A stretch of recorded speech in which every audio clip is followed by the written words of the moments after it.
Hello everyone, welcome back to clusterbmilkshake. I am your host, along with support puppet, Mr. Chicken. Yes! Woo woo! Today we're going to talk about when a narcissist says, you deserve better. Oh, thank you. Now when you're in a relationship with a narcissistic person or somebody with toxic traits or on the cluster B, they have already gone through several relationships and they know that there's something off about them if they are even copping to such a thing, that they are not good enough for you. Now, I have never said this, but some of the things I have done in here that just to get rid of the relationship. One of those things are they're tired of your sensitivities and your visual upset. So if you're complaining all the time, criticizing, narcissistic people don't want to be criticized. They are hypersensitive to criticism. They were criticized their whole childhood, and now they're going to fight back from being criticized. This doesn't mean that a narcissistic person isn't going to criticize the crap out of you. We take on the traits that we learn in childhood as well. So it is a double standard. I can do, you cannot do. So when they are tired of just you crumbling into tissue paper, or crying all the fucking time, or sulking, or being upset because of their bad behaviors, that is their normal. If they're a little bit darker, they don't give a shit. This is who they are. So they're going to get rid of the relationship. So what are they going to say? You deserve to be treated the way your vajayjay ass needs to be treated. Goodbye, goodbye. And then they'll send you off, oh, maybe we can still be friends. Okay.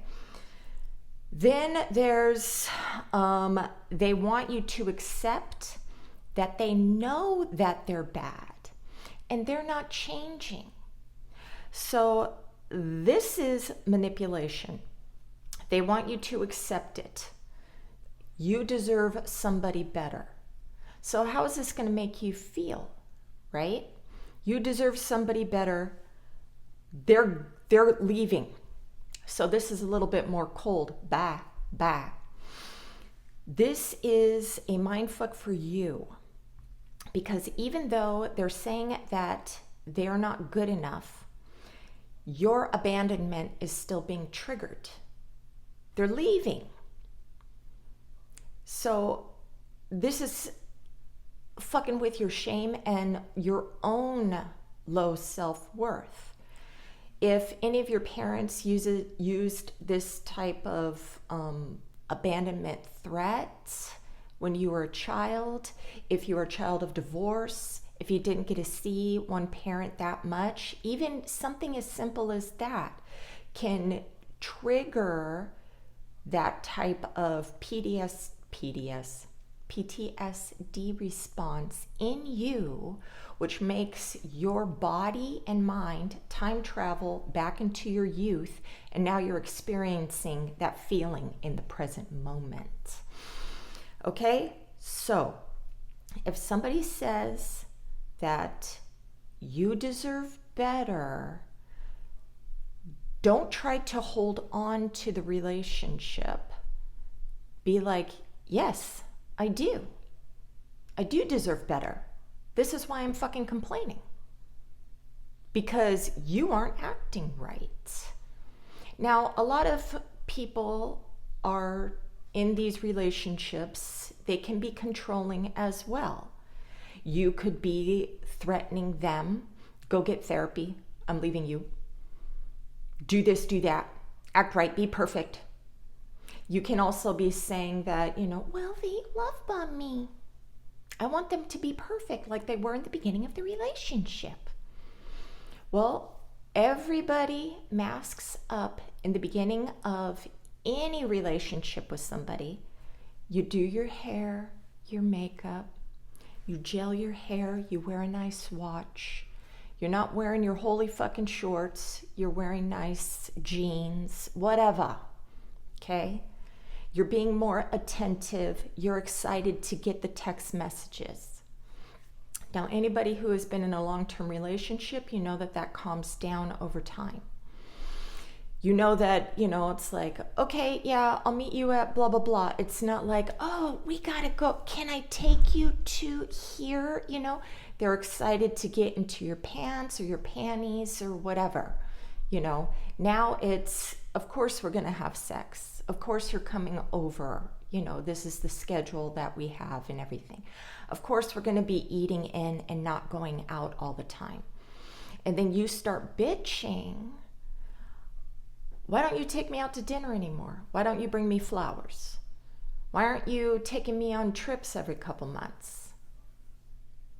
Usually a person who comes into somebody's life, you're integrating into their life.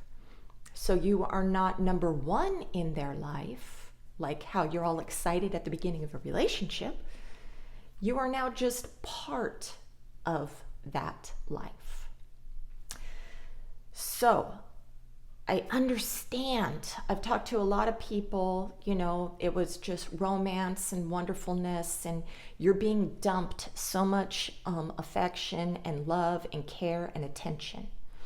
And then as it's slowly going away, you start to complain instead of remembering who you were before in this relationship and that you had your own fucking life, that you had your own space, that you did your own shit. Now, if you're some lonely, depressed motherfucker who's always sitting in the dark and crying and grieving over maybe an ex or grieving over a death in the family, and you are open to you don't even give a shit subconsciously just to have a warm body, in your space, you're going to be very anxious and very controlling. So, when they say that you deserve better, you complaining little fuck, go. Now, at this point, you can look inward and be like, okay, well, did I do all that shit that Cluster B just said? Or is this person just completely dismissing me and they are a fucking toxic shit? A good indicator is when you guys get into arguments, do you try to repair them without them never talking to you? And I mean never talking to you. A healthy argument is actually taking space when things are too heated, so you're not fighting just to be heard. So if somebody's taking space, it's not stonewalling. It's not the silent treatment if they're going to talk to you about it later. Otherwise, they're toxic little shits. You do deserve better. And when they say that, say yes and pack your shit. Okay? And don't leave anything behind. If you do, I don't give a fuck. Go buy new stuff. Okay? All right. So, I hope that was helpful. Have a great day. Namaste.